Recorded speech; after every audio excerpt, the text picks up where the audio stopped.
جارە گرنگە دەچینە لای بەڕێز قادرنادر هاوڕێخەری ڕێکخراوی هەفتەی شوبات بۆ مافەکانی مرۆڤ. کاگێ قادرنادرم کاتت باش. ئەم کات باش کاکەم. سپاسە دەکەم بەڕێستان وەکو هاوڕێخەری ڕێکخراوی هەفتەی شوبات بۆ مافەکانی مرۆڤ چۆن لەم دۆسیەی ڕستۆرانی حوقەباز دەڕوانن؟ دۆسیەکە وا دیارە حقوقی نییە، بە سیاسی کراوە، ڕێگە نادرێت تەنانەت ئەو کەسانەی کە تۆمەتبارن بە ئەو کردەیە کە لە ڕستۆرانتەکەدا کراوە میتێکی تورکی تێدا کراوە تا ئامانج بە شێوازێک لە شێوازەکان ڕێگە نادرێت کە پارێزەریانە بێ، پاراستنی خۆیان بکەن. وەکو ڕێکخراوەکەتان کە لە بواری مافی مرۆڤدا کار دەکا هەڵسەنگاندنتان بۆی چییە؟ دەتوانین بڵێن ئەو کەیسەش وەکو هەموو کەیسەکانی تر نە نوێیە ئیتریشی بەدێبێ. کێشەی ئێمە لەوەیە کاگەندرێن دادگای کوردستان بوویتە گاڵتەجاری بەدەست دوو بنەماڵە و دوو حزبی سیاسی کوردستان دەبێەوە بڵێن. ئەمە یەکەم تەجروبە نییە، 29 ساڵە دادگاکان نەک سیاسی کۆمەڵایەتەکانیش بوویتە یاسای دارستان، هەر بەرپرسێک باڵای هەبێ، هەر حزبێکەوەی هەبێ بە ئامانجی خۆی کردیتی. پارتی ناتوانێت ئەمە بکاتنە بەر ئەو دادگا قەزیەیەکی وا گەورە ئەبوایە دەیان میدیا لە ژوورۆ بە دەیان پارێزەر هەبوایە ڕێکخراوەکانی مافی مرۆڤان کێش بکرابایە بە نمونە ئەو کەیسە چەند مانجی بخایەن بایە ئەو جە بڕیارێک دەربچوبایە. ئەمە خاڵێک. دوو پارتی لە 29 ساڵی ڕابردوو یەک نمونەی جوانی دیموکراسی دادگاکان و دادپەروەری نییە، بە پێچانەوە لە دەیان کەیس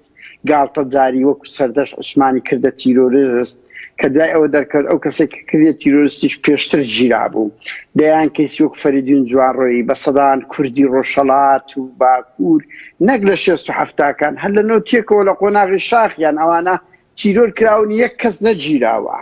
میت و ئیتلاعات تا ئێستا کە ئەو دەسەڵاتە 29 ساڵە بە سەدان کوردی بەشەکان کە تیرۆر کرایە یەک کەس نەگیراوە. کەتیەوە دێ بڕیارێک دەردەکاتن کە ئەمە دەهەندە ینی سومعەی هەرێمی کوردستان و دام و دەستگا نێودەوڵەتی زۆر لەکەدا دەکە لە بڕیارێکی دەرکردی ئەو بڕیارە دژی جارنامەی مافی مرۆڤ بە. ئێمە دەبێەوەمان لە بیبی ڕێکخراوەکانی جیهانی دژی ئەدامی سەدام بوون، دژی ئەدامی عەلی حەسەن مەجید بوون کە تاوانباری زۆر گەورە بوون. ئەی چۆن ئەو ڕێکخراوانە ئۆکەی شتێکی وا دەکەن، ینی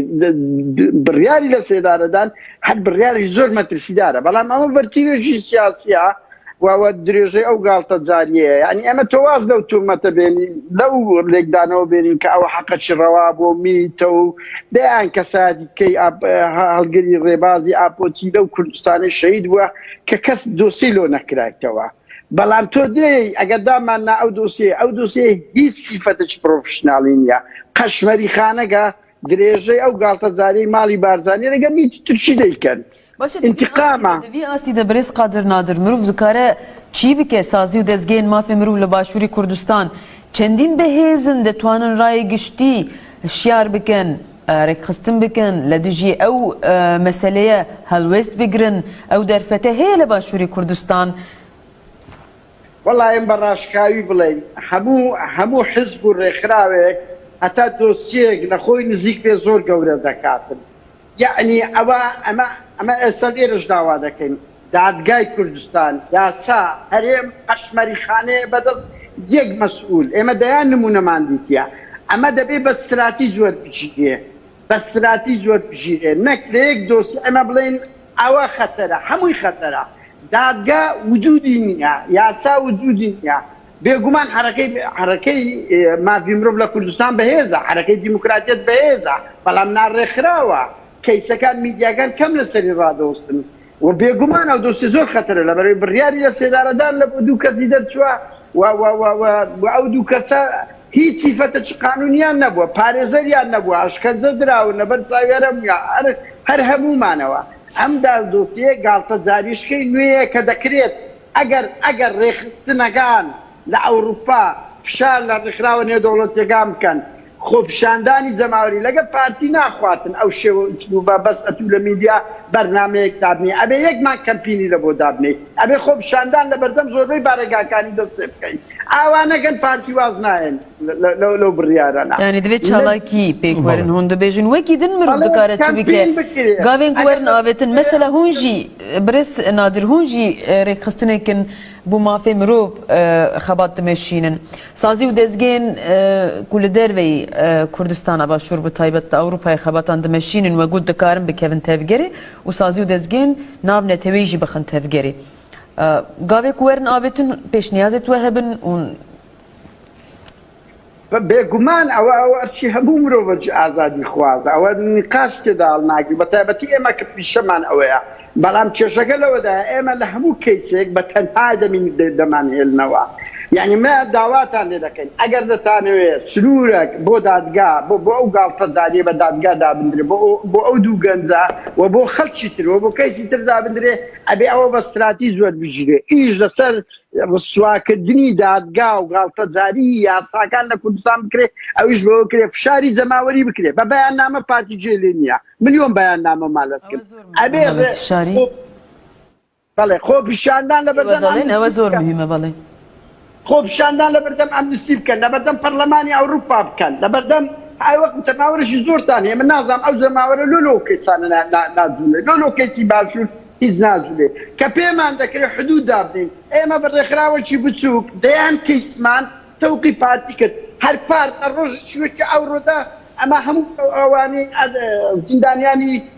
شیرازێمان ئازاد کرد ئەوە بڕیاری ئەقدامیان هەبوو بەس چ بوو هەموو خەباتی مەدەنی ئەوروپیمان کرد پارتی بە لە زمان دیالۆگ ناکە ئەو دەستگای ئێمە هەمومان تاقی کرد تۆ لە 29 ساڵەی فەرمونون ئەوەی خەبات دژی یاسای سزادان ئەشکەتە بکە با بەو زمانە تارە گشتیش قسە نەکە پارتی لە دەڤەری زەرد ماڵی بارزانی حاکمن لە دەڤەری سەوزەوە حاکمە تا بەو زمانە گشتگیرە قسە بکەین ئێمە ناگەینە ئاماد دەبێ لەگە پارتی هێز جەماوەری بجوڵێندرێت ڕێکخراوی نێودەوڵەتی ڕۆژنامەکانی ئەوروپا پەرلەمانتاران بجوڵێندرێ ئەگەنە پارتی جێلێ نەبووە هەموو پیسانەی کە خەڵکمان پێ ئازاد کردیا کە ڕێکخراوی نێودەوڵەتی تەدەخولی کردیە کە پەرلەمانتارەکان تەدەخولیان کردیە کە کەمپینمان بۆ کردیە کە میدیا هاتە پشتی هۆن دەفکرن ji بووی بێ مەسەلەیەکی تشتێک بکن وەکە ڕێکخراوی هەفتەی شوبات بەڵێ بێگومان یعنی ئەمە کێشەکە لەکنەما ڕێکخراوی مرۆڤ نابێت سەیری ئەوە بکە ئەو بڕیارە زۆر مەترسیدار لەبەر ئەوەی ترس هەیە کە جێبەجێ بکرێ وەکو بەتیلێکی سیاسی لە بۆ میتی تورک یعنی ئەو بڕیارە هەر ترسە پارتی نییە میت زەخت دەکات و پارتیش جێبەجێ دەکاتن لە پای ئەوە بۆیە ئەگە فشارەکانمان نەکەین بێگومان من دڵنیام بڕیار جێبەجێ دەکەم باشە کار قادر نادرێەوە هەر لەسەر ئەم مەسەلەی کەیسی حقەبازە سزای گشتی مەخموریش درا بۆیەوە کۆمەڵێک چالاکیتان هەبوو لە سوید سەبارەت بەوەش لەوەدا گەشت نەچی تا چەند دەتوانیتان کە لایەنی سویدی لایەنی نێودەوڵەتی لەو بارودۆخە ئاگادار بکەنەوە بڕواکەن ئێمە زۆر کە ئیشمانەسەوە و کەیسی کاگەدریست کرد کاکەیسی کاگەدری سەلیمیش کەیسێکە 9 مانگە گیراوە هەر ئەنتقامێکی سیاسی هیچ نەدراوەتە دادگا کەیسی کەمپی مەخمور ئێمە وەزارەتی دەرەوەمان ئاگادار کرد لەگەریان دانیشتین پەرلەمانمان کرد بە زۆکو گوتم کاکەندرێم زۆر بە ڕاشکایی بڵێن ئەو بارە گەورەی دەسەڵاتی کوردی هەموو ڕۆژ پێشلکاری زۆر مەترسی داری هەیە زۆر خەتەرناکی هەیە ئەو بارە بەوەی دەکرێت من تێناگەم 50 حزبی کوردی لە ئەوروپا هەیە بە ملیۆنان خەڵکێ باشە بۆ نایە لەگەڵمان ئەوە بکە مەیلێک لە بۆ ئەمنستی بنێری باشە یعنی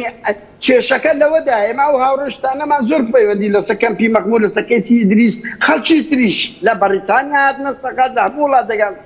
ئەبێ کەمپین بکەین پارتی بە کەمپینێکی نێودەوڵەتی نەبێ ڕاناوەستێ بەڵێ ئەوە پێم وایە لە قودرەتی هەموومانە ئەمە بە ڕێکخراوێکی بچووک کە دەیان کەیسمان توانیە ڕسوای پارتیش بکەین پاشەکشەش بێ بکەین من دڵنیام ئایەوە بێنە پشتە و کەیسانە خەڵکی ئازادی خواز مرۆڤ دۆست دەکرێت بەس بە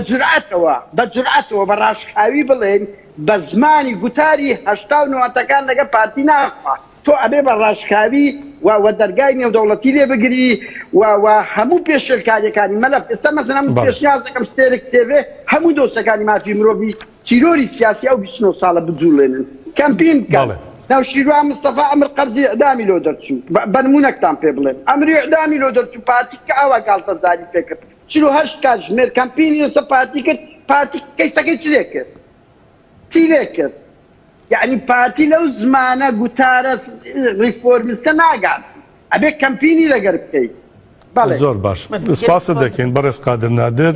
هاوڕێخەری ڕێکخراوی هەفتەی شوبات بۆ مافەکانی مرۆڤ لە سویدەوە لەگەڵماندا بەشدار بوو.